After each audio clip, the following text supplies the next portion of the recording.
Halo,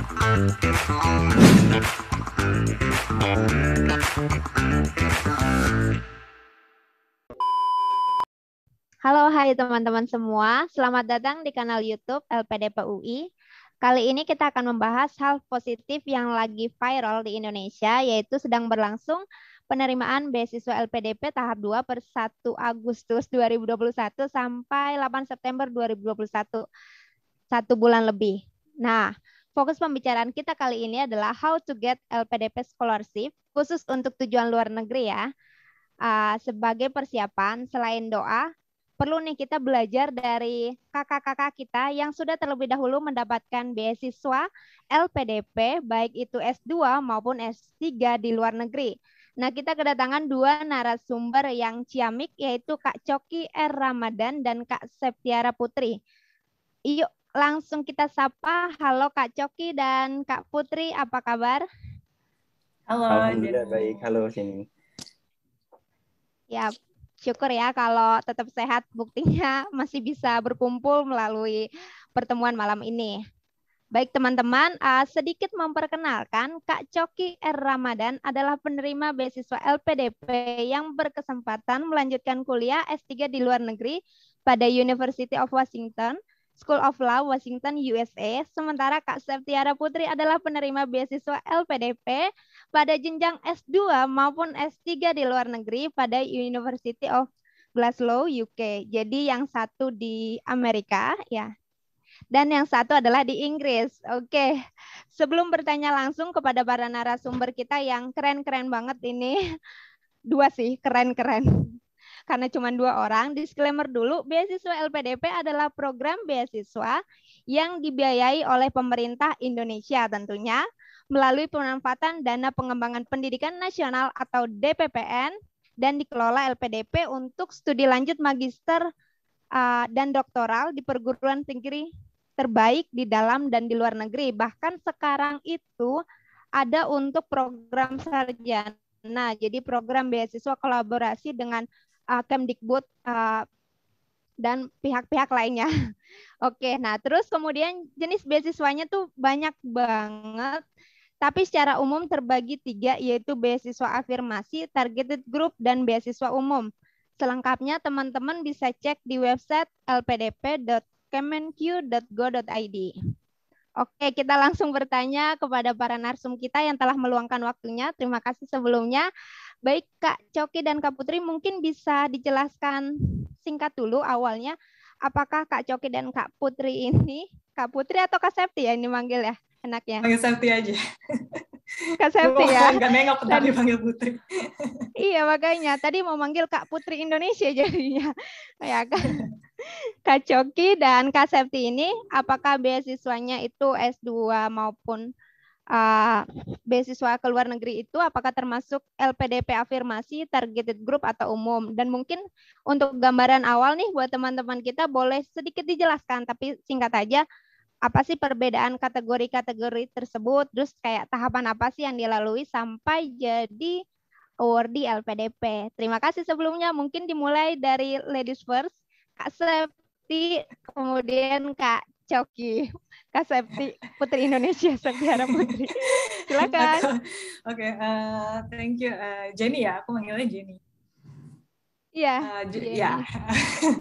Oke, jadi kalau waktu LPDP sebenarnya dulu waktu S2 ngambil LPDP juga gitu. Jadi angkatan pertama sebenarnya. Jadi 2013 karena memang waktu itu habis S1 mimpinya pengen langsung S2 gitu. Nah, di situ sama seperti yang ada sekarang karena memang reguler ya waktu S2 gitu. Jadi waktu S2 reguler, terus juga menyiapkan berbagai macam berkas yang memang nggak terlalu berbeda gitu sampai sekarang gitu, seperti misalnya sertifikat, IELTS dan sebagainya gitu.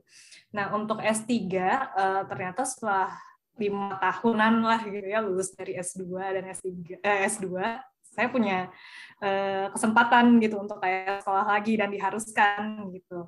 Akhirnya apply beasiswa LPDP tapi mekanismenya jalurnya budi. Jadi yang kalau yang sekarang khusus untuk dosen gitu. Nah, akhirnya lewat jalur budi mekanismenya juga sama gitu. Jadi kayak seleksi berkas, udah itu juga ada tes gitu ya, tes TPA dan segala macamnya. Terus yang terakhir adalah wawancara. Nah, secara umum sebenarnya dari kedua itu stage-nya sama, tapi mungkin requirement-nya agak sedikit berbeda ya, apalagi kalau ngelihat yang reguler beberapa tahun ini punya patokan-patokan terkait TPA misalnya, atau beberapa universitas yang sudah dispesifikasiin. Mungkin itu. Oke, Kak Septi, terlalu bersemangat ini karena aku ngebayangin ini putri Indonesia yang muslimah ya. Mungkin Kak Coki mau sedikit menambahkan, tapi mungkin tadi juga sudah terjawab ya, tapi sedikit menambahkan dan lebih memperkenalkan lagi siapa sih ini Kak Coki gitu. Terima kasih Jenny dan teman-teman LPDP UI untuk ngadain talk ini. Jadi bisa ketemu lagi sama kawan lama Septi. Saya sama seperti Septi, dosen, tapi somehow waktu ngedaftar saya bakal pakai jalur yang reguler. Sebenarnya yang nggak jauh berbeda ya, persyaratannya sama aja waktu zaman saya apply tahun 2018, dan kemudian bisa berangkat 2019. Standar lah, ada TOEFL, ada CV, ada surat pernyataan, ada essay dan segala macamnya. Nah, waktu itu yang karena saya cukup mepet dengan deadline mendaftarnya, saya somehow nggak ada waktu dan belum berhasil untuk mendapatkan surat izin rektor atasan. Kalau nggak salah waktu itu mesti sampai rektorat ya. Nah, karena saya tahu itu proses administrasinya cukup lama, akhirnya saya mengambil keputusan cepat. Ya udah, saya submit via reguler aja, karena di reguler izinnya tidak perlu sampai rektor. Ini masalah strategi dan masalah pengaturan waktu saya pribadi aja sih, nggak ada strategi khusus kenapa saya milih reguler dibandingkan milih yang budi. Kalau misalnya teman-teman punya privilege sebagai profesi-profesi tertentu yang diprioritaskan oleh LPDP, saran saya jangan ngikutin saya. Saran saya coba manfaatkan peluang-peluang dan kesempatan yang ada untuk kalian, karena mereka punya kesempatan dan opportunity yang relatif lebih besar dibandingkan dengan yang reguler. Let's say PNS, kepolisian, kemudian dosen, terus teman-teman yang aktif bekerja di bidang seni, olahraga dan segala macam. Kalau tidak salah ada bagian prioritasnya. Salah satu contoh yang paling saya ingat adalah pilihan kampus ya. Kalau yang reguler kan pada zaman saya pilihan kampus itu sangat terbatas. Mungkin sekarang kebijakannya sudah diubah lagi ya. Sedangkan kalau teman-teman yang budi dosen, PNS, itu pilihan kampusnya cenderung lebih banyak, lebih variatif ya, dan pilihan programnya juga lebih banyak dan pilihannya lebih variatif. Jadi itu salah satu hal yang perlu dipertimbangkan juga sih. Oke, terima kasih banyak nih Kak Septi dan Kak Coki insight-nya. Cuman disclaimer dulu nih buat teman-teman. Jadi kalau dari yang tim kami pantau, sekarang itu sebenarnya sama ya, tiga tahapan untuk menjadi awardee LPDP. Jadi ada administrasi, seleksi substansi akademik dan kebangsaan, dan terakhir wawancara. Cuman nih untuk yang sekarang berdasarkan mereka yang mendaftar dan sudah lolos maupun tidak lolos, jadi terakhir itu ada wawancara kan berhubungan dengan kebangsaan. Nah, tapi kalau sekarang itu jadi dari administrasi akan langsung seleksi tertulis substansi akademik maupun kebangsaan, dan terakhir wawancaranya itu lebih kepada akademik. Tapi mungkin untuk konkretnya bisa dicek-cek lagi di LPDP karena ini berdasarkan pengalaman peserta. Jadi tetap 3 layer tahapan gitu. Dan mungkin juga teman-teman bisa sesuai dengan apa yang tadi Kak Coki dan juga Kak Septi bilang, pilihlah strategi ya, di mana kita masuk, dan mungkin kalau ada kekhususan yang memang kita khusus PNS atau segala macam, bisa memilih sesuai dengan kekhususan kita. Baik, kita langsung bertanya kembali kepada narasumber kita. Mungkin kali ini dimulai dari Kak Coki yang menjawab, motivasi awalnya apa sih mengikuti beasiswa LPDP? Apakah karena tuntutan profesi? Karena kan kayaknya nih koreksi ya kalau salah, Kak Coki dan Kak Septi ini adalah dosen ya. Ya, jadi mungkin bisa dijelaskan motivasinya apa sih gitu. Ya, sebelum saya menjadi dosen, saya udah kepengen sebenarnya untuk S3 lagi gitu ya. Ada banyak hal. Satu, alasan kepuasan diri dalam menuntut dan mencari ilmu. Karena waktu saya S2 pertama kali ke sini, ke sama university yang sama, University of Washington, itu saya banyak dapat eureka moment gitu. Oh, ini kok nggak saya pelajarin ya waktu di Indonesia. Oh, ternyata pola berpikirnya bagus juga nih kalau bisa diterapin di Indonesia. Oh, hukumnya bisa berkembang seperti ini ya. Nah, momen yang saat itu yang waktu saya pikir kayaknya 1 tahun kurang deh. Masih banyak ilmu di hukum sana yang masih bisa digali lagi gitu. Kemudian yang selanjutnya ya alasan-alasan pribadi yang simple tapi menurut saya itu menjadi booster ya untuk karir saya. Misalnya saya ngalamin waktu S2, saya nggak hanya belajar di ruang kelas, tapi saya belajar hidup dan berorganisasi dan berkegiatan di kampus yang menurut saya mengubah perspektif saya, mengubah cara kerja saya waktu saya kembali ke Indonesia. Dan itu benar-benar saya merasakan perbedaannya lah saya sebelum dan saya sesudah S2. Jadi saya pikir S3 gemblengan untuk belajar di luar kelas ya, belajar apapun, belajar hidup, belajar menata keluarga, belajar finansial, belajar memahami apa yang diri ini paling sukai, bagaimana saya cope sama situasi sedih, stres dan segala macam. Itu membuat pribadi saya menjadi yang lebih matang, lebih dewasa. Nah, selain itu termasuk break dari pekerjaan untuk mengasah kemampuan itu juga penting gitu, dan untuk refreshing itu juga penting. Dan ketika di Indonesia teman-teman tahu sendiri lah, beban kerjanya itu sangat tinggi, beban sosial, beban keluarga besar itu juga sangat besar, belum macet dan lain sebagainya, membuat kita sebagai pribadi, sebagai karakter itu nggak punya waktu yang cukup untuk ya menyenangkan diri, membahagiakan diri, dan kemudian saya rasa itu jeda yang pas lah untuk menuntut ilmu dan kemudian boosting karir saya. Terlepas dari itu ya standar lah, ini tuntutan karir sebagai dosen mesti S3, dan saya nggak merasa terbebani sih dengan tuntutan karir tersebut, karena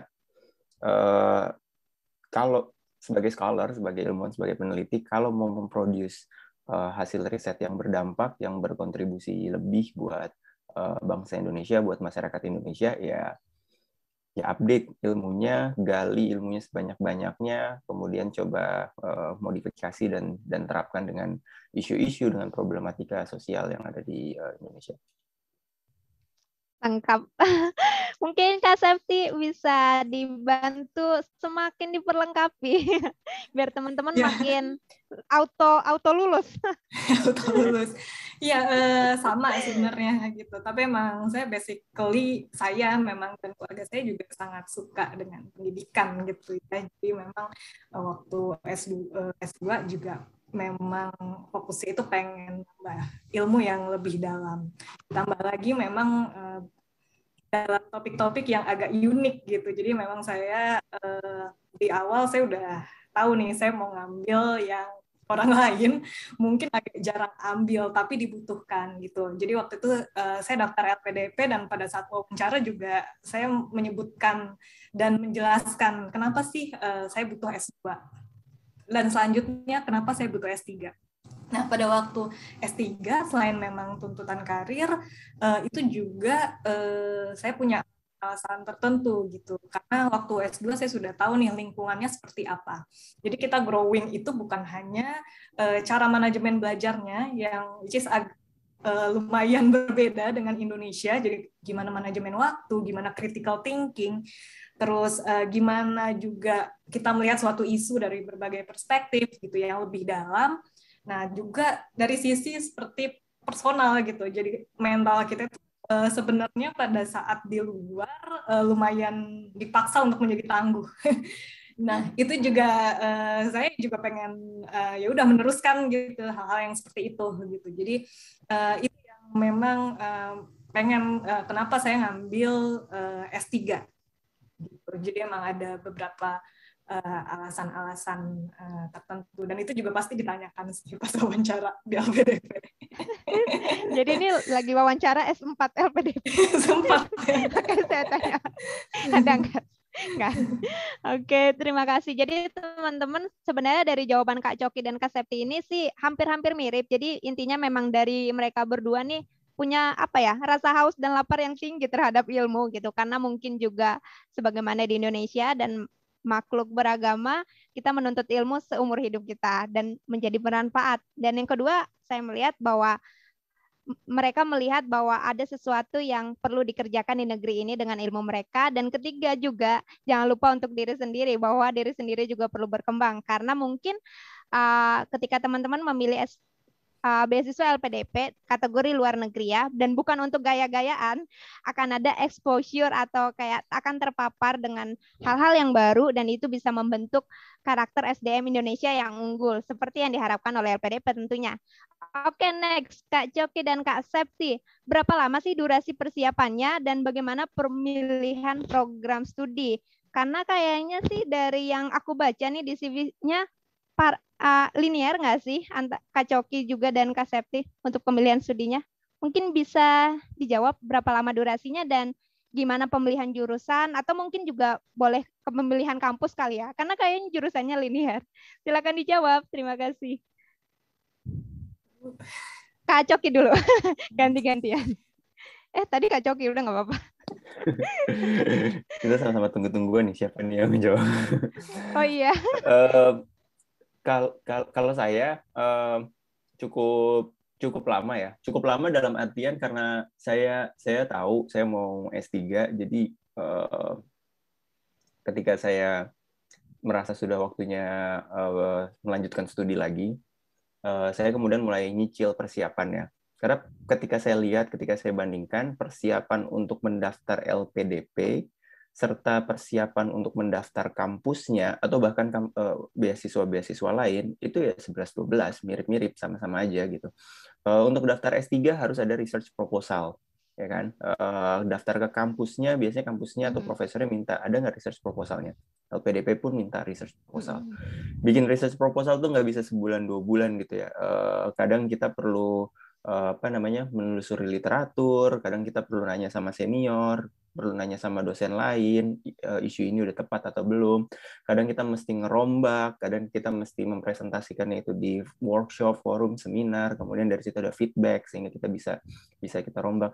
Kadang isunya berbeda ya. Misalnya ada orang yang mau riset fokus ke, teman saya ada fokus ke leprosi gitu ya, ke kusta. Terus tiba-tiba COVID datang dengan berbagai dinamika dan isu yang mirip-mirip gitu kan, penolakan vaksin, kemudian pengucilan dan lain sebagainya, sehingga dia shifting fokusnya ke COVID. Nah, sehingga kalau sebisa mungkin itu disiapkan waktu yang cukup lama. Let's say kita mau berangkat S3 atau mau mendapatkan beasiswa 2023 gitu ya. Ya paling tidak tahun 2022 ya, research proposalnya udah firm, udah matang dan lain sebagainya. Selain research proposal tentu ada yang namanya CV ya. Sambil jalan kita melakukan berbagai macam aktivitas kegiatan yang berkontribusi untuk tidak hanya untuk diri kita tapi untuk masyarakat sekitar, sehingga kemudian itu bisa kita masukkan ke CV. Ada yang namanya essay gitu kan, essay ke kampus, essay ke LPDP, isinya kan sama-sama apa yang mau kalian lakukan, apa yang mau kalian kontribusikan setelah mendapatkan ilmu ini, kenapa kalian mau masuk di universitas ini. Bikin essay itu juga banyak triknya, banyak tipsnya, ada banyak video, ada banyak buku, ada banyak workshop, seminar gitu ya. Ada banyak orang mentor yang mau nge-review, jadi mulai dicicil, start, ketika udah jadi jangan malu untuk ngerevisi, jangan malu untuk ngasih ke orang untuk nge-review gitu. Jadi waktu saya prosesnya, saya mau berangkat 2019, berarti kan seleksi 2018 ya kan. 1 tahun sebelumnya kan seleksi dari rencana keberangkatan. Berarti untuk menyiapkan itu semua paling tidak ya 1 tahun sebelumnya juga gitu. Jadi 2016, 2017 itu udah mulai dicicil. Dan yang perlu diingat bahwa namanya usaha bukan sesuatu yang linear gitu ya. 1 tambah 1 sama dengan 2, 2 kali 2 sama dengan 4. Kalau kita nyiapin 2017, kita daftar 2018, pasti dijamin 2019 akan berangkat. Enggak kayak gitu. Ya paling nggak kita mesti punya rentang waktu berapa tahun kita mau mentoleransi usaha kita untuk mendaftar gitu. Kan tentu orang punya timeline yang berbeda-beda, orang punya responsibilities yang beda-beda. Kalau misalnya responsibilities-nya let's say tidak terlalu banyak dan tidak membebani, ya mencoba beasiswa sampai 5-10 tahun gitu, ya mungkin bukan sesuatu yang masalah. Tapi kan ada orang yang saya nggak bisa nih kalau udah melewati umur segini atau kalau udah melewati umur lebih dari 3 tahun percobaan, saya perlu memulai karir yang baru, saya perlu menanggung keluarga, saya perlu melakukan aktivitas yang lain. Jadi itu juga perlu dipertimbangkan seberapa fleksibel, seberapa toleran waktu dan responsibility kalian untuk terus mengejar upaya beasiswa tersebut. Persiapkan paling tidak 2 tahun sampai 3 tahun sebelum rencana kalian mau berangkat. Kalau kalian mau berangkat 2024, ya mungkin sekarang saatnya yang bagus nih, udah mulai mencicil. Kalau mau mempersiapkan 2023, ya persiapkan dari sekarangnya udah mungkin jauh-jauh lebih ngebut gitu dibandingkan kalau mau berangkat tahun 2024. Mudah-mudahan kegambar ya ilustrasi waktunya. Iya, kegambar Kak. Kak Septi gimana? Kak Septi Putri Indonesia, Septi Harap Putri. Ya, kalau aku persiapan sebenarnya exactly itu kayak 2 tahunan lah ya. Karena memang waktu itu pulang ke Indo emang maunya nyari ini dulu, experience di research gitu.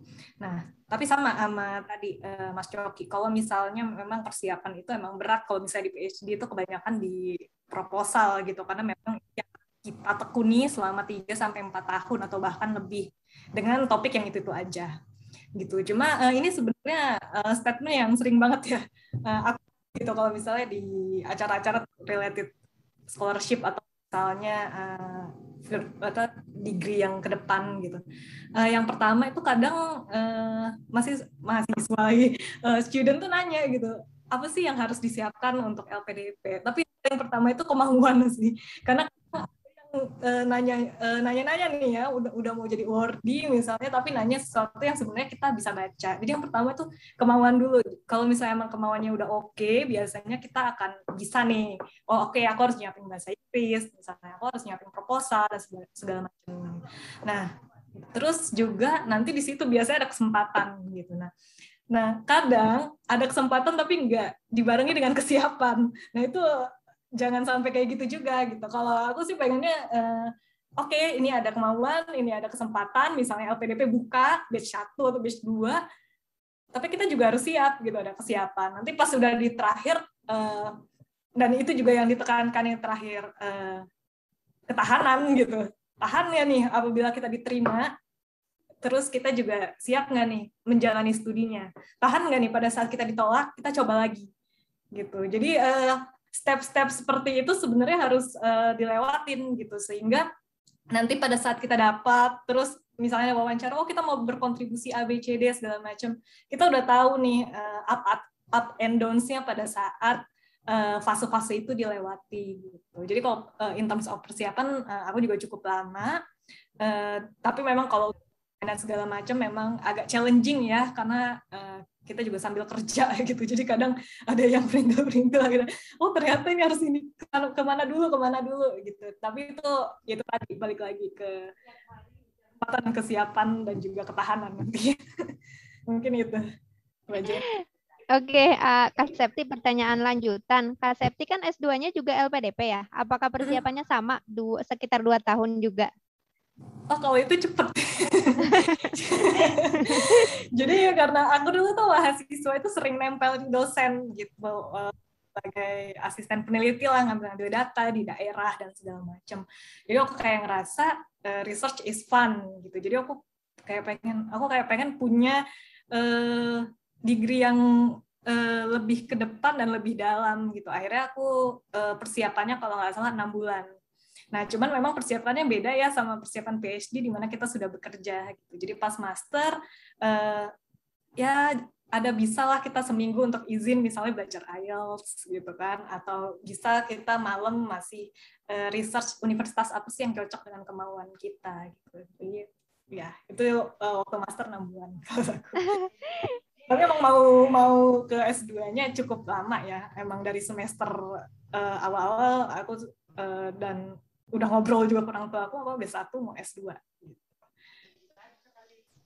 Iya, baik. Terima kasih jawabannya. Jadi teman-teman, kalau untuk S3 itu mungkin sekitar 2-3 tahun sebelum mulai studi, tapi kalau S2 tadi sih Kak Septi 6 bulan, tapi memang menurut aku sih dari jawaban Kak Septi sebelum-sebelum itu juga sebenarnya sudah ada persiapan khusus gitu. Jadi 6 bulan mungkin literally mungkin khusus untuk administrasi segala macam. Karena kalau aku pribadi untuk S2 sendiri itu juga butuh setahun untuk memikirkan kembali karena sempat ditolak. Jadi waktu itu daftarnya yang mepet-mepet, langsung asal daftar. Oke. Nah, selanjutnya nih masih berhubungan dengan di administrasi juga, yaitu tahap awal. Mungkin untuk Kak Coki bisa menjawab pertanyaan ini. Pakem-pakem untuk proposal studi itu apa? Pakem-pakem pakem-pakemnya aja gitu, terus kemudian sementara pakem-pakem untuk kontribusi itu apa gitu, hal esensialnya aja. Nah, mungkin untuk Kak Septi, biar kita juga tidak terlalu panjang mungkin waktunya, bisa diceritakan gimana caranya untuk dapat supervisor. Untuk S3 harus punya co-promoter ya, atau promotor. Aku sih belum S3, jadi kurang paham. Jadi mungkin bisa dijelaskan Kak Coki dulu menjawab pertanyaan tadi, kemudian Kak Septi bisa menjawab pertanyaan terkait dengan cara untuk mendapatkan supervisor untuk S3. Terima kasih. Untuk proposal, biasanya masing-masing kampus, masing-masing negara itu punya susunan struktur yang berbeda ya. Tapi secara umum kontennya mirip-mirip gitu. Paling tidak ada satu latar belakang, introductions, standar lah ngejelasin apa perkembangan topik yang mau Anda riset, kenapa ini mau dibahas. Lalu kemudian yang kedua, research question, pertanyaan penelitiannya apa yang mau kamu teliti. Selain itu kemudian ada yang namanya literatur review. Literatur review untuk mensituasikan, memposisikan hasil disertasi kalian atau hasil disertasi kita itu ada di mana sih? Di dalam tumpukan ratusan atau ribuan literatur yang ada. Kita bisa menambah sumbangsi ilmu pengetahuan apa sih dari literatur-literatur, dari jurnal-jurnal, dari buku yang ada. Kemudian ada section bagian mengenai metodologi, ya, meskipun itu belum sesuatu yang belum final, belum definitif, tapi paling tidak digambarkan kira-kira untuk menjawab pertanyaan penelitian itu apa yang mau kalian lakukan. Apakah wawancara, apakah kalian mau survei, apakah kalian mau observasi, apakah kalian mau eksperimen, apakah kalian hanya mau menulis literatur, apakah kalian mau melakukan etnografi, dan segala macam. Kenapa saya bilang itu belum definitif? Karena nanti 1 tahun pertama pasti ada kuliah metodologi, kemudian dibimbing sama supervisor, dan bisa saja itu berubah. Dan dengan kondisi situasi COVID sekarang, kita nggak tahu bagaimana masa depan akan kita hadapi gitu ya. Bisa saja itu mengubah rencana metode penelitian kita. Saya rencana mau pulang tahun ini untuk survei dan wawancara, tapi kan nggak bisa karena COVID, sehingga harus beradaptasi dengan metode penelitian tersebut. Lalu yang kemudian kontribusi. Hasil penelitian ini apa sih kontribusinya, baik itu kontribusi secara saintifik maupun kontribusi secara praktikal gitu kalau memang ada. Jadi itu yang perlu di highlight ya di proposal. Tambahan bisa jadi ada, bisa jadi enggak ya.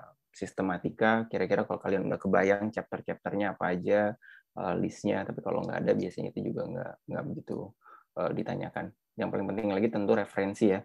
Di situ jadi kelihatan bacaan kalian itu sampai sejauh mana dan sampai sedalam mana sih, dan sampai se-update mana sih gitu.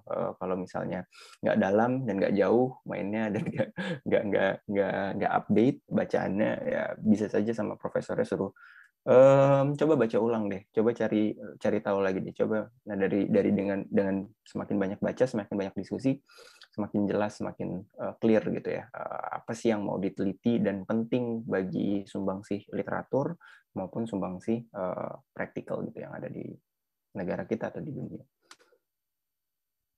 Selain proposal tadi apa lagi pertanyaannya? Udah itu doang kan? Udah itu doang. Selanjutnya dijawab oleh Kak Septi aja. Oke, cara memilih supervisor ya. Iya, Kalau terus gimana dapetinnya sih Kak mungkin? hmm, Apalagi kalau jadi S2-nya kan di Indonesia, terus tiba-tiba S3 di luar negeri, siapa nih yang mau dihubungin ya kan? ya, jadi kalau supervisor itu sebenarnya dulu kalau saya mungkin agak beda mungkin ya case-nya karena memang S2 juga sudah eh, apa namanya target satu profesor yang emang udah mau. Nah, tapi kalau misalnya dari S2 ke S3, misalnya S2-nya juga dari Indo gitu kan. Aduh, siapa ya? Yang pertama memang kita balik lagi nih ke proposal kita. Formnya mau di topik apa? Mau di tema yang seperti apa. Nah, itu kita juga bisa lihat nih. Kita bisa googling dari publikasi, terus kita juga bisa lihat dari histori pekerjaannya. Dan kadang juga kalau di universitas mereka punya center-center atau research center yang mendukung penelitian kita. Nah, kita bisa do research gitu di sana untuk lihat supervisor yang potensial lah buat kita. Nah, lalu langkah selanjutnya adalah kita introductory gitu.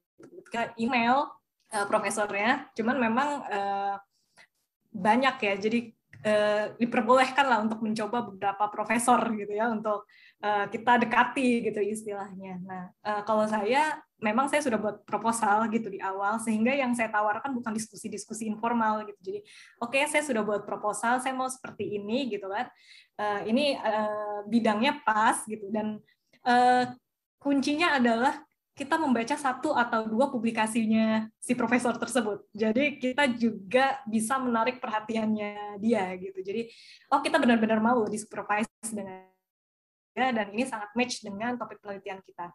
Nah, setelah itu mungkin akan diskusi akan terus berjalan ya, entah itu dari segi proposal, metodologi yang relevan dan sebagainya gitu. Jadi as simple as sebenarnya kita coba approach, tapi jangan sampai itu tadi kita udah dapet chance tapi kita nggak siap gitu. Jadi sebisa mungkin kita juga siap pada saat approach calon supervisor.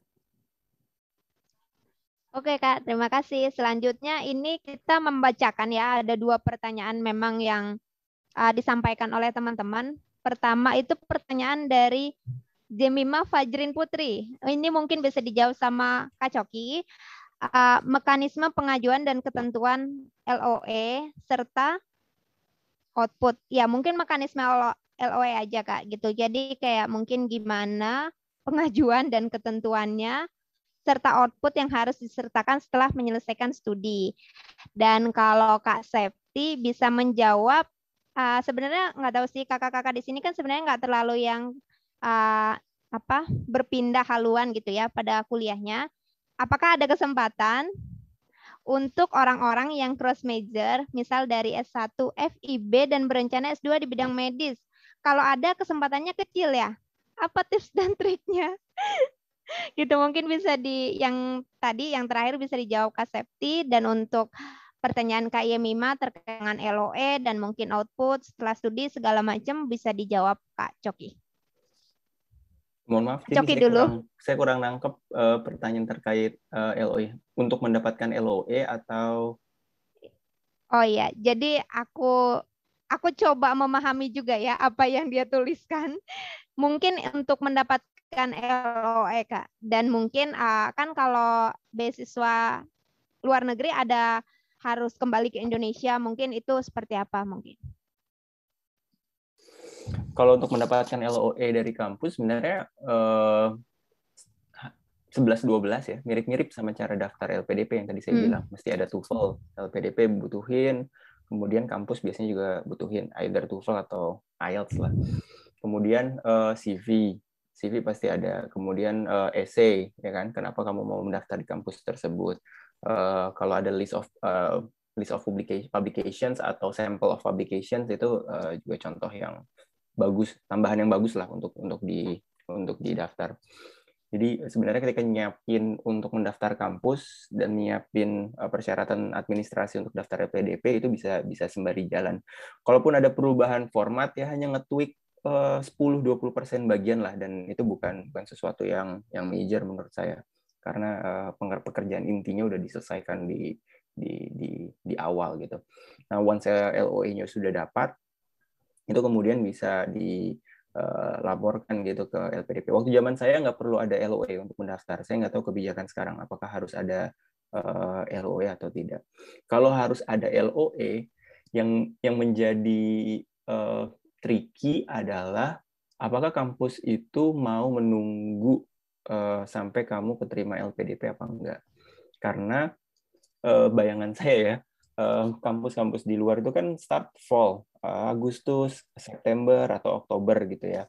Kemudian biasanya pengumuman LPDP itu kalau cuma satu batch atau 2 batch itu biasanya kan di akhir tahun ya, di Desember. Iya. Kemudian mesti ikut persyaratan PK dulu di awal tahun depannya gitu kan. Jadi gimana tuh nunggu 1 tahun. Jadi pastikan kampusnya mau nunggu 1 tahun gitu. Ketika mendapatkan LOE. Oke, Kak. Tapi kalau untuk award LPDP yang luar negeri wajib kembali ya, Kak, ke Indonesia 2N+1 nggak sih? Masih? Ya, itu apa namanya, sesuatu yang wajib ya.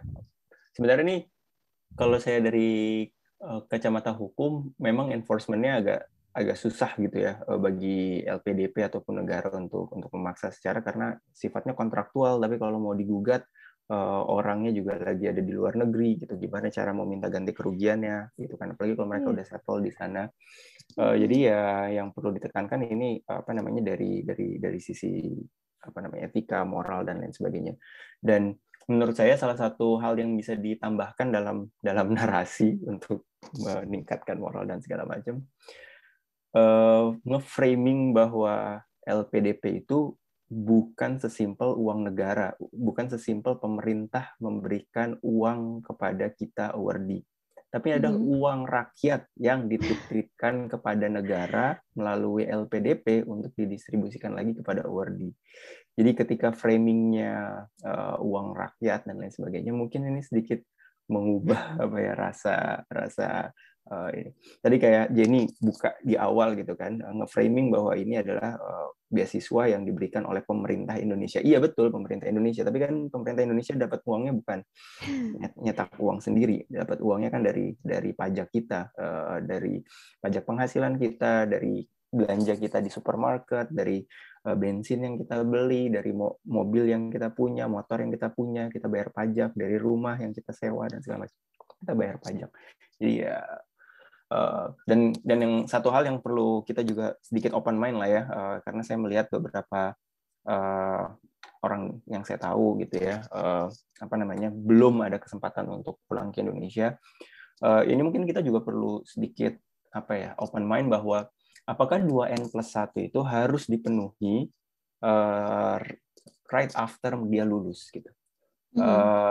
Kalau misalnya ekspektasi hidup manusia sampai umur 70 tahun sampai umur 80 tahun, apakah 2N+1-nya itu ya katakanlah bisa dipenuhi sepanjang umur hidupnya dia? Itu yang perlu kita diskusikan, perlu kita bahas, kita perlu sepakati. Apakah 2N+1 mesti langsung setelah dia selesai studi S2, S3-nya, atau 2N+1 itu bisa dimaknai sepanjang hidupnya orang tersebut, ya, dengan pakai asumsi life expectancy rata-rata manusia Indonesia berapa sih? Nah, dari situ kita bisa, ya, kalau ketika itu bisa didiskusikan, kita jadi bisa lebih terbuka, lebih legowo, sekaligus lebih fleksibel gitu. Saya kasih contoh konkret ya, ada orang biasanya selesai S3 mendapatkan kesempatan postdoc. Kesempatan postdoc itu nggak datang 2 kali. Rata-rata kesempatan postdoc hanya bisa diambil hanya bisa diambil oleh lulusan PhD dalam rentang waktu 2 atau sampai 5 tahun setelah dia lulus. Setelah itu, kesempatan postdoc udah most likely tertutup lah. Ya kan? Kalau misalnya itu sesuatu yang apa namanya dimungkinkan, ya mungkin setelah selesai postdoc, setelah selesai internship gitu ya, dia bisa pulang dengan lebih siap gitu ke Indonesia. Bukan cuma yang PhD ya, yang mahasiswa master pun demikian, biasanya ada kesempatan internship kah, ada kesempatan macam-macam. Makasih banyak Kak Coki. Mungkin ini juga bisa masukan untuk LPDP langsung gitu ya. Oke, silakan pertanyaan tadi yang dari Kak Aulia untuk cross major bisa dijawab oleh Kak Septi. Ya, jadi sebenarnya honestly cross major itu sebenarnya kalau di luar udah biasa gitu ya. Jadi kalau misalnya kayak aku nih, aku modeler banget untuk health, tapi teman-temanku rata-rata lulusannya kalau nggak mathematics, engineering sama ekonomi gitu. Jadi itu biasa, asalkan memang ada alasan kenapa memang degree itu dibutuhkan gitu. Kenapa degree itu dibutuhkan dan kenapa kita mau, kayak tadi kalau nggak salah Jenny sebutnya kalau FIB gimana segala macam. Ada namanya antropologi medis. Ada namanya sosiologi kesehatan gitu. Ada yang banyak sekali gitu. Ada yang namanya politik kesehatan gitu yang ternyata itu di bawah public policy dan segala macam gitu. Jadi kalau di tempatku pun kayak global health, global diplomacy itu bukan di bawah medical science gitu, di bawah di bawah apa ya, college of apa politics gitu. Jadi major kayak gitu sebenarnya biasa as long as memang kita punya alasan jelas mengapa itu dibutuhkan. Oke. Jadi teman-teman sedikit apa ya? Memberikan insight. Jadi memang wajib kembali 2N+1, tapi mungkin ke depan bisa dipikirkan kembali mekanismenya baik oleh LPDP karena ada kesempatan-kesempatan yang mungkin tidak akan didapatkan kembali jika langsung pulang ke Indonesia. Dan mungkin untuk cross major itu adalah hal yang biasa. Karena aku sendiri juga di Indonesia bahkan biasa, tapi kayak orang jawab kok jauh banget. Karena kan sebenarnya ilmu itu terkoneksi ya satu sama lain. Jadi kalau bilang jauh banget, kayaknya ya sejauh apa gitu ya. Kak Coki bisa menjawab pertanyaan terkait dengan bagaimana seleksi TPA, dan untuk Kak Septi mungkin bisa menjawab pertanyaan dari Bu Lurah gitu. Apakah ada kewajiban untuk lulusan S2 untuk membuat artikel yang masuk ke jurnal internasional agar bisa diterima PhD di luar negeri gitu. Apakah memang harus internasional dan parameter jurnalnya seperti apa? Mungkin harus Q1, Q2 atau seperti apa? Terima kasih. Silakan dijawab mulai dari siapa ya, Kak Coki deh. Saya lagi, Septi dulu deh. Oh ya, Septi dulu, bebas lah, bebas. Gak apa-apa, Kita masih Bang Coki duluan. TPA ya. TPA practice makes perfect sih. Tes TPA ya sebisa mungkin kalian harus latihan lah. Saya dulu minjem buku atau beli buku atau cari di internet tes TPA. Terus coba paling nggak beberapa hari sebelum tes sekali, 2 kali, 3 kali coba gitu ya. Paling nggak buat kita supaya lebih familiar aja ketika ngelihat soalnya. Dan karena waktunya terbatas pas latihan, coba juga pakai timer gitu. Pastikan kita bisa menjawab hampir semua soal gitu sesuai dengan waktu yang diberikan gitu. Tes TPA ya. Terus di tes TPA kan nggak salah ada essay. Nah, disuruh nulis essay singkat waktu zaman saya berapa 500 kata gitu ya. Kalau untuk itu sih sederhananya ya teman-teman buka wawasan lah, banyak baca berita, banyak diskusi, kemudian banyak lihat talk show, banyak baca buku. Semakin banyak wawasan yang masuk ke otak kalian, semakin banyak juga tema-tema atau topik-topik yang bisa kalian tulis. Dan itu mungkin salah satu nilai plus juga ya kalau ketika menulis jawabannya. Oke, Kak Septi, bagaimana? Apakah harus Q1 dulu bisa S3 di luar negeri? Saya juga penasaran ini. Beberapa univ sih kayaknya ada yang enggak ya. Saya juga pernah punya teman yang memang jam gitu. Gue langsung S3 tapi emang sifatnya kayak laboratory based gitu. Jadi yang ditanya malah skill lab-nya gitu, bukan publikasinya gitu. Jadi itu sangat depend on supervisor dan sangat depend juga universitas. Nah, tapi di beberapa universitas kalau misalnya nih belum ada publikasi banyak gitu. Biasanya setelah formal discussion gitu ya, habis kita ketemu supervisor, biasanya emang ada wawancara, jadi kayak pre-selection juga gitu untuk apakah sebenarnya dia idenya terkait dengan topik disertasinya gitu. Jadi menurutku nggak terlalu wajib, tapi itu nilai tambah gitu.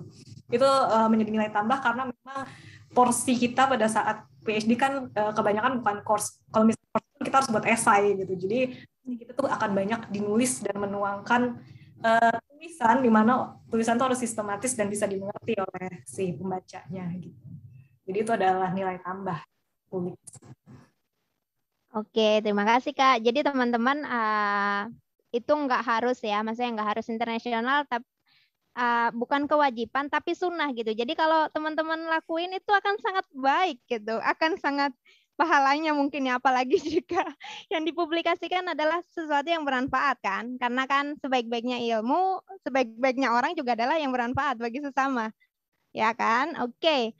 Terakhir nih, bukan terakhir sih, sesi-sesi akhir. Jadi mungkin bisa diceritakan untuk hal ini, baik Kak Coki maupun Kak Septi boleh menjawab. Gimana sih pengalaman Kak Septi maupun Kak Coki dalam wawancara LPDP. Tapi khusus Kak Septi mungkin bisa diperlebar. Ada perbedaan nggak sih seleksi wawancara S2 dan S3-nya? Karena kan kalau Kak Septi nih S2-nya LPDP, S3 LPDP. Kalau Kak Coki S3 yang LPDP gitu. Jadi mungkin bisa ya sedikit mengenang masa-masa wawancara diceritakan dan mungkin bisa menjadi insight buat teman-teman kita yang mau mendaftar. Silakan Kak, siapa dulu nih? Bebas. Ayo Kak Coki ya. Ntar Kak Coki saya mulu.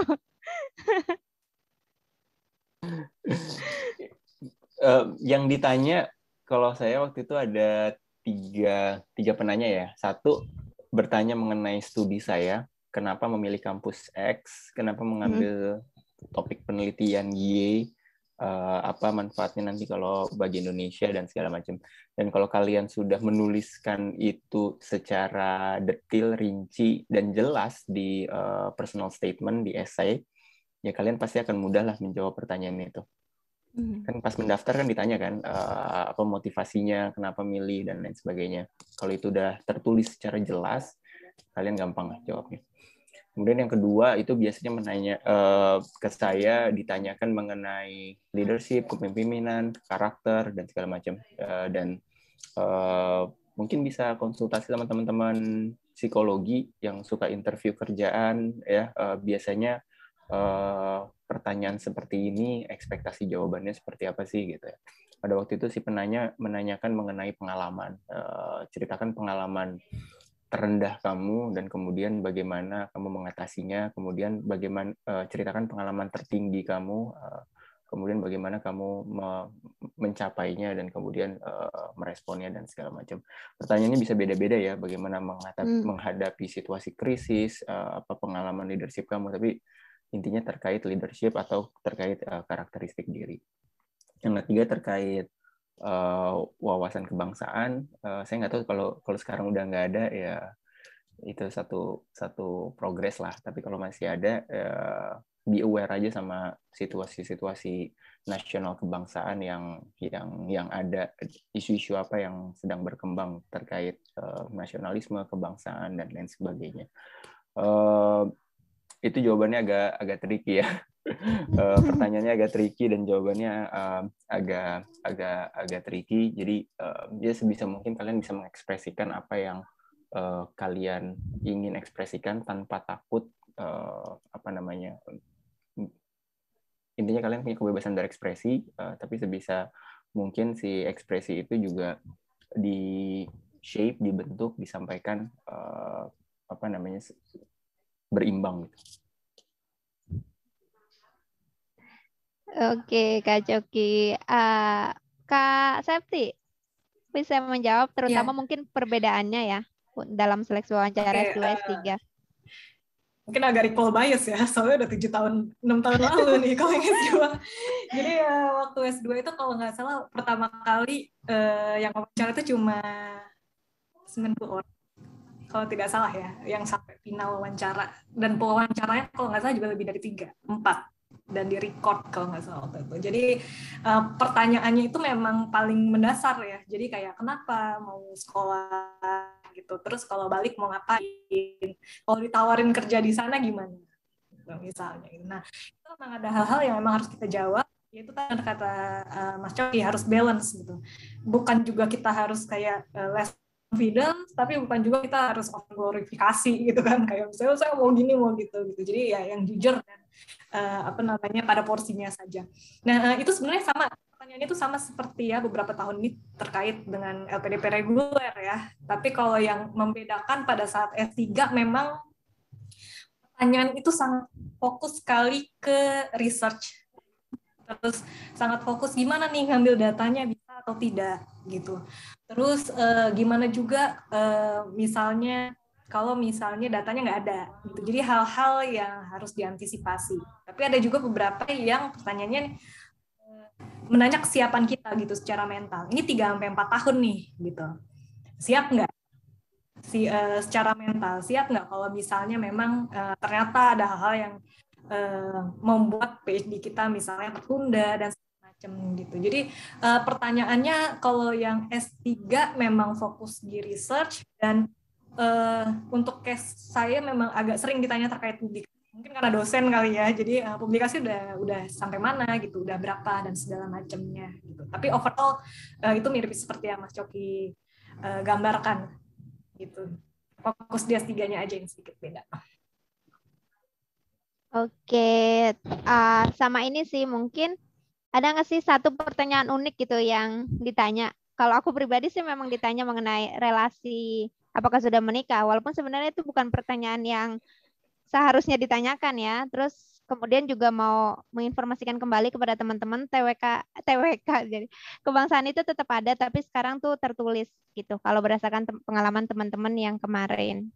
Jadi mungkin Kak Coke ataupun Kak Septi ada nggak sih satu pertanyaan paling unik? Ya uniknya itu bisa karena mungkin nggak seharusnya ditanyain atau memang apa ya? Ya sesuatu yang paling unik gitu. Atau nggak ada. Nggak ada ya. Berarti dan aku langgeng termasuk efisien juga wawancaranya gitu, nggak terlalu lama. Cuman memang ada pertanyaan yang merecall gitu. Gimana caranya bertahan di negeri orang gitu. Terus gimana caranya istilahnya bisa adapt dengan sistem pendidikan yang ada di sana. Jadi disuruh recall aja dulu, kamu bouncing back gimana, kamu pernah depresi nggak, atau kamu pernah yang gimana? Itu aja sih, nggak ada yang pertanyaan-pertanyaan yang aneh atau gimana. Karena udah jaminan lolos berarti saat itu. Yang kan nanyanya beruntung, auto lolos. Kalau saya sih waktu itu pertanyaannya agak sedikit terkait sama posisi saya sebagai dosen dan sama isu penelitian saya ya di peradilan pidana. Jadi waktu itu pertanyaannya mengenai salah satu dosen di universitas yang dipecat gitu ya karena tergolong salah satu aliran agama yang dianggap cukup radikal. Jadi ditanya bagaimana sebagai posisi sebagai dosen ketika ada koleganya yang seperti itu, lalu kemudian pada waktu itu juga isu agama cukup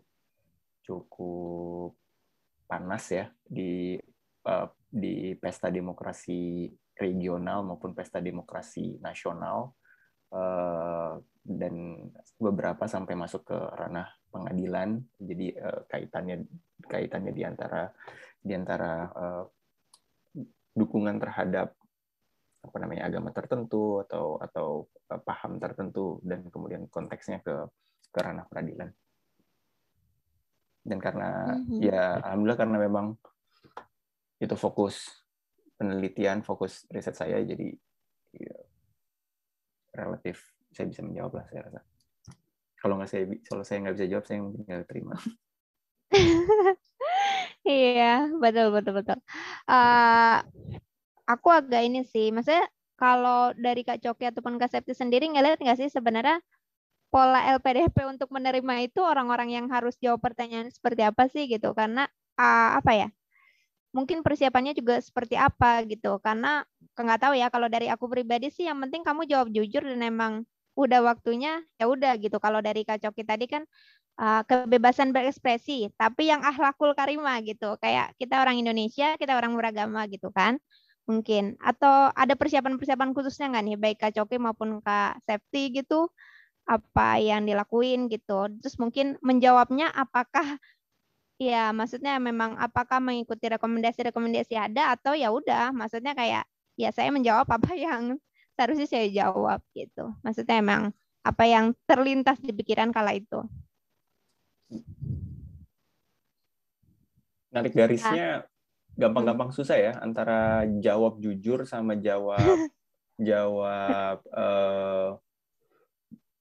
belak-belakan gitu ya. Jawab jujur itu dalam artian kita mengekspresikan apa yang kita pikirkan, yang kita rasakan secara benar, secara apa adanya, nggak dibuat-buat. Tapi gaya penyampaian kan satu hal, dan itu bisa dilatih.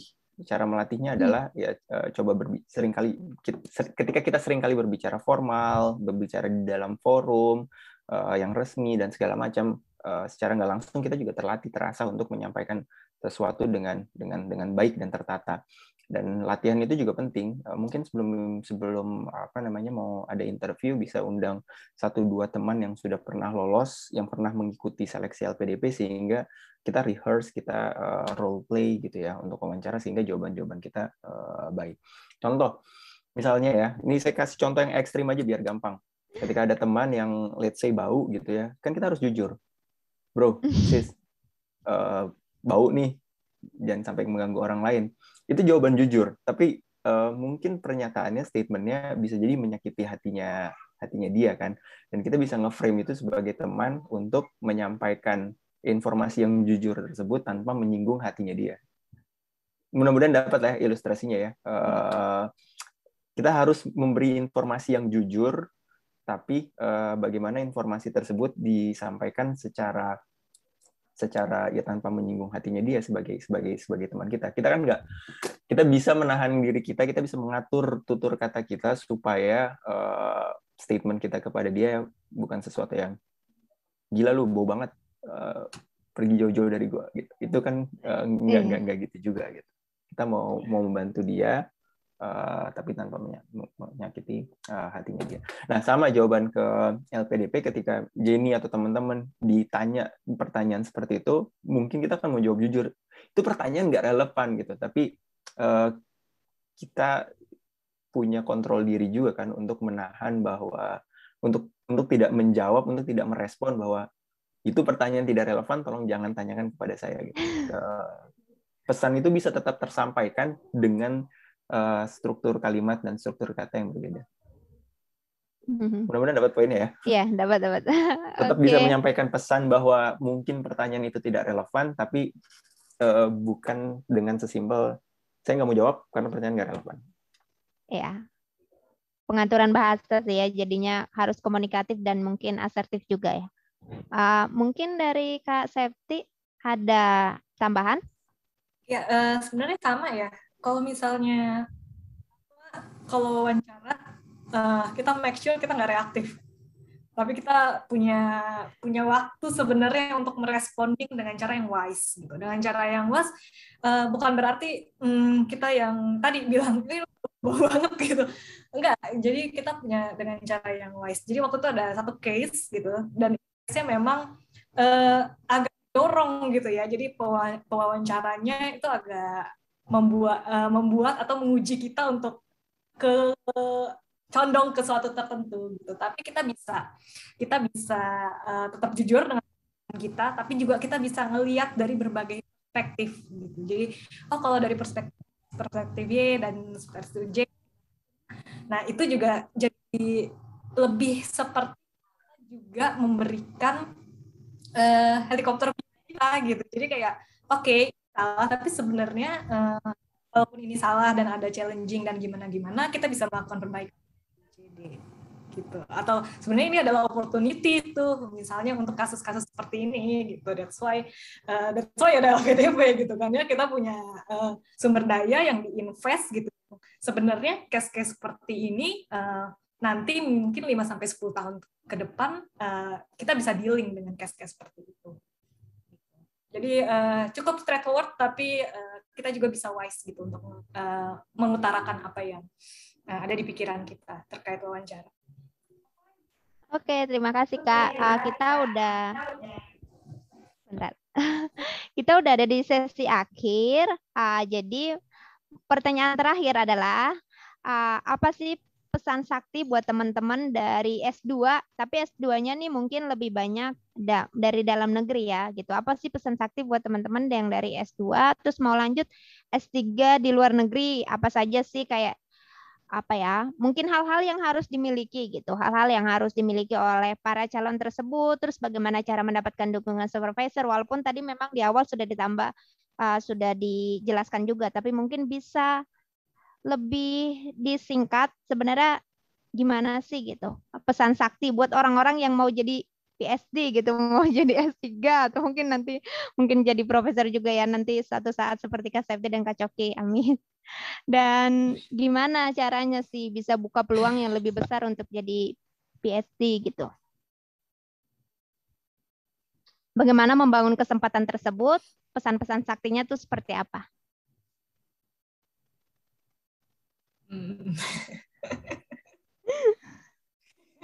Kalau Aku aku juga sebenarnya sama kepo kalau ini. kayak yang disampaikan tadi sih Jen. Maksudnya sama. Jadi kalau misalnya emang dari awal udah mau S3, ya artinya kita udah punya kemauan, tapi kita juga harus cari kesempatan. Terus cari kesempatan ya kita juga harus siap gitu dan yang kayak gitu. Dan harus konsisten juga gitu untuk mempersiapkan segalanya gitu. Dan perlu dipikirkan juga nih pada saat kita mau S3 itu adalah proses yang sangat panjang dan independen gitu. Jadi bukan hanya apa ya kecerdasan intelektual kita saja gitu nanti tantang, tapi kecerdasan emosional kita juga akan tantang gimana kita dealing dengan 3 sampai 4 tahun ke depan dalam melakukan studi S3.